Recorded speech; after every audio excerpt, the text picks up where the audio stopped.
Audio is one example of a real-time system which has a lot of important aspects to it. What we're going to talk about in this demonstration are some of the audio constraints that we deal with when we deal with the system.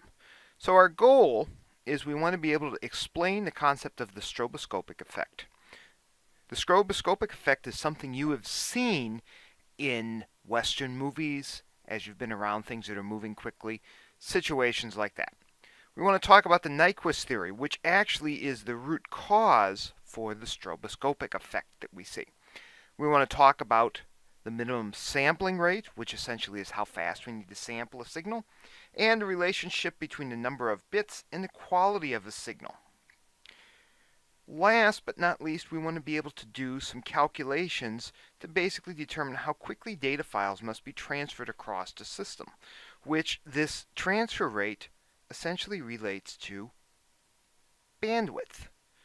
The more bandwidth that we need, the more bandwidth we need in our signal to get from point A to point B. So the stroboscopic effect. This occurs when something that is in motion seems to stop. Let's take a look at a video. Here you see an airplane as it's flying. Notice that the prop looks like it's spinning very slowly. But it's not spinning very slowly. It's actually spinning very quickly. That's the stroboscopic effect. Let's take a look at another example, a wagon wheel example. Let's watch this wagon wheel effect being demonstrated here. So notice that the wheel starts spinning very slowly, and as the screen says, this disc is spinning the entire time in a clockwise direction. Notice that as it speeds up, and is continuing to speed up, we're starting to see different appearances. In fact, it actually looks like part of the wheel is turning backwards now. What you're seeing is what's called a stroboscopic effect. The stroboscopic effect basically is occurring because the eye and the image captures are occurring at such a rate that it appears that the item is moving backwards. Now you notice the outside wheel almost looks like it stopped. Now it's going to start changing directions. The reason that we see the difference between the inside and the outside wheel in this example is because there is a difference in the number of lines and how the lines are drawn that's causing this behavior to be exhibited this way. So this is what we call a stroboscopic effect, and you've seen this being used in many, many cases for images. Now, sampling theorem really governs why these types of things are happening. So let's say I have this signal that's shown on the screen right here. It goes up and comes down. This represents a sine wave here. And if we make the assumption that between here and here is 1 second, we can see that this is a 3 Hertz signal. A 3 Hertz signal basically means the signal transitions 3 times per second. Now, if we were to take a picture of this 3 times per second, what would we see? Well, we would take a picture right here. And then the next picture would be taken right there. And then the next picture would be taken right there. Which means, to us, we would see a flat line, even though the signal is going up and down. What's happening is we are not sampling fast enough to see the changes in the signal. Now, if I sampled at another set of locations, let's say I sampled again 3 times per second. So I sampled here, and I sampled here.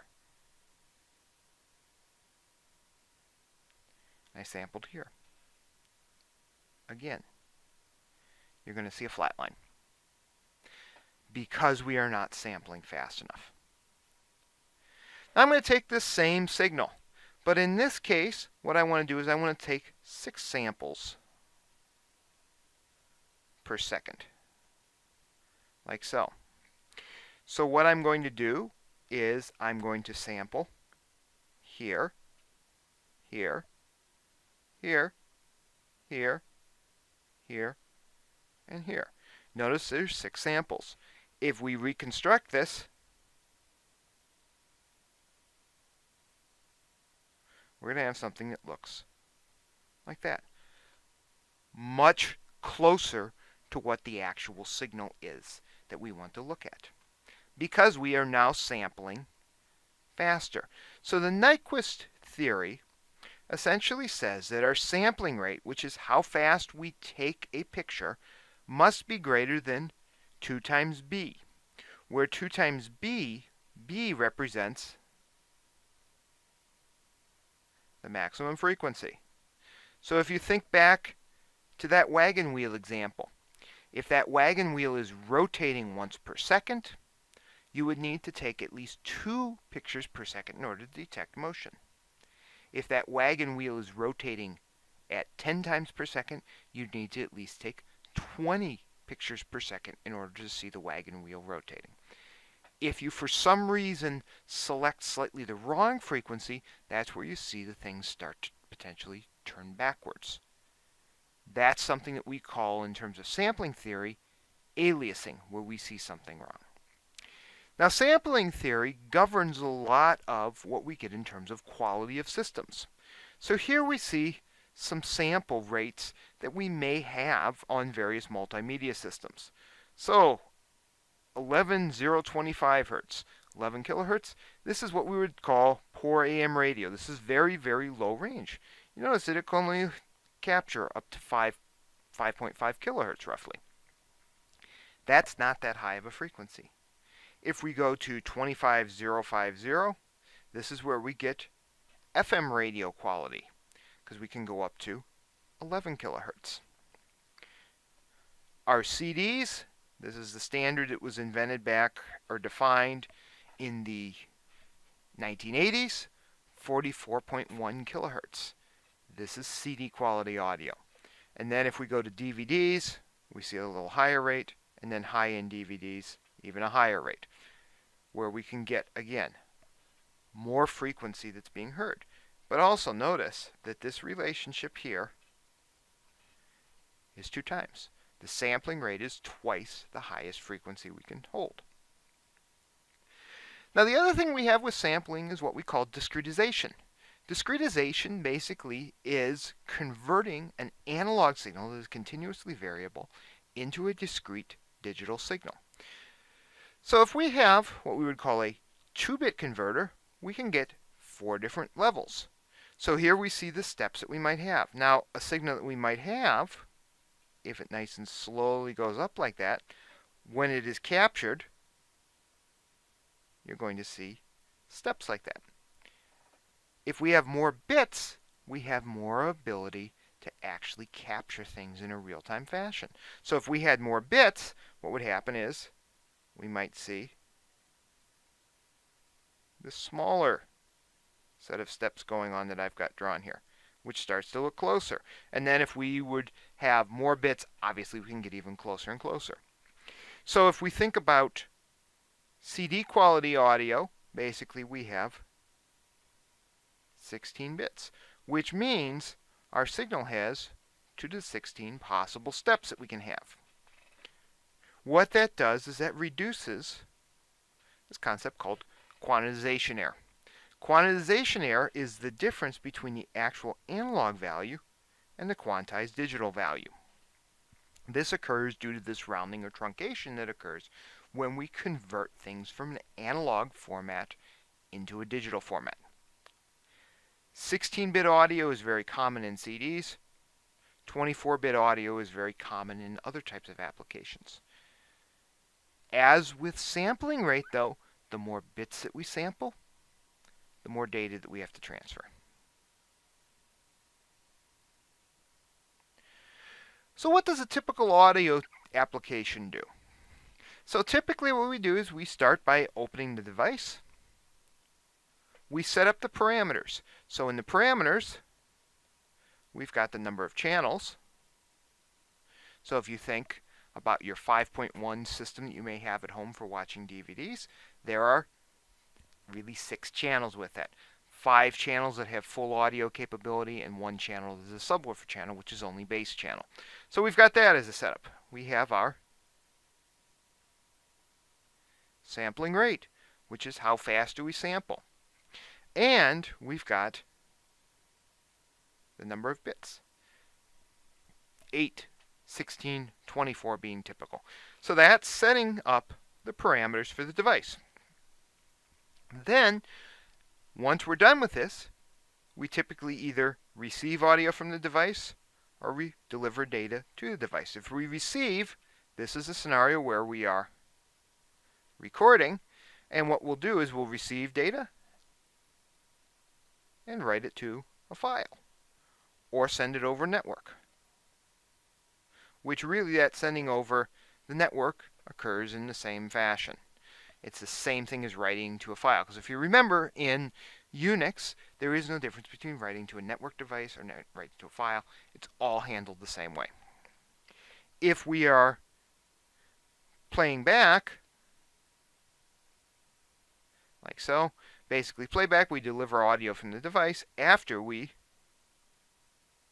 read from a file or from the network, for example. That's our typical applications. Now I set up parameters again. The sample rate. This is the rate at which our analog to digital or digital to analog conversion is done.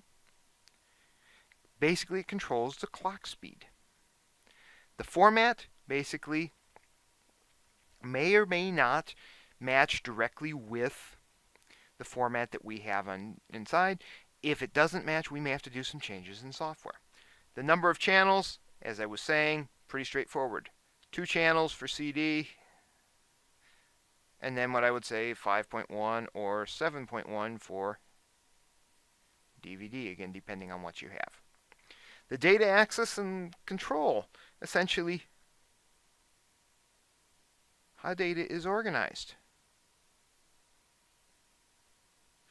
So for example, let's pretend I had a system that has basically different layouts. That may change how we set this up. We'll see more of this when we actually look at the also device drivers in lab. The interrupt interval. How often we transfer data. So let's pretend that we're sending things over the network. I could, theoretically, interrupt after every single byte or every single sample. That's not going to work very well if I'm sampling at a very high frequency rate. So what we tend to do is we build blocks where we have a block of data, a chunk of data that we can send over the network that may be several milliseconds worth of data. How big that chunk is determines this interrupt interval. How big that chunk is also determines the buffer size, which is essentially how much data can we transfer at one given time. So let's take a look at an example. I have in this example an audio system being built which has a 44.1 kilohertz sampling rate. So this is how fast I'm sampling it. This is CD quality. I have 16-bit audio. Again, CD quality, and 2 channels. This is a CD quality thing. So what I want to know is how big is each audio frame? What is the transfer rate for the system in bytes per second? And if I'm sending things in data blocks that are 160 bytes in size, how often must I service the CD device? So let's start by figuring out the size of each audio frame in bytes. So what we have basically are 16 bits per sample. So 16 bits per sample translates this into 2 bytes per sample. I have 2 channels in my audio at 2 bytes per sample. So each frame is 4 bytes. So the frame is 4 bytes. It is basically one sample from each channel. If I had 5 channels at 2 bytes per sample, then the frame size would be 10 bytes. So that is essentially the answer to this first question. The second question, what is the transfer rate in bytes per second? So how much data is being sent out each second?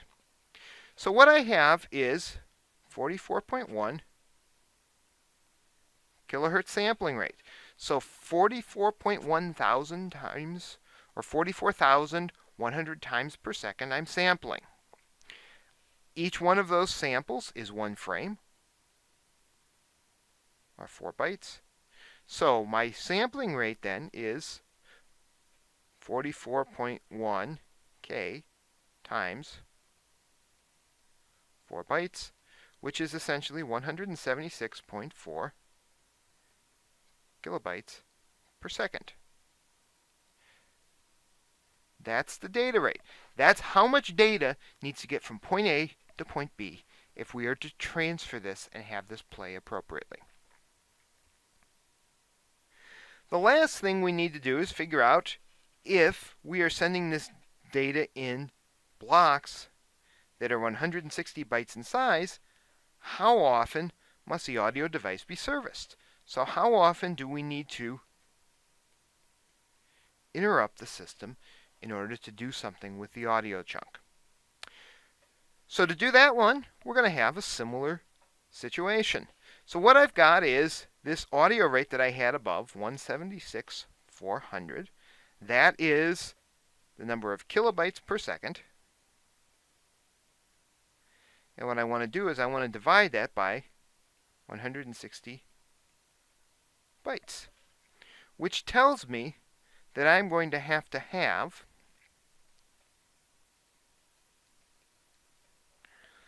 1002.5 times a second that I'm going to have to interrupt and service that in order to transfer this data without losing things. To translate this, basically, this is every 907 microseconds. That's really fast. So what we find in a typical audio system is that this number down here at the bottom needs to be larger, because the larger that number is, the larger the time between services becomes, which makes the system behave better. Now what happens if we miss one of these deadlines? If we miss one of these deadlines, we may get a pop in the audio. We may get a silent spot in the audio, or what we would say is a dropout. Or we may get other problems. We may see some of these things in lab.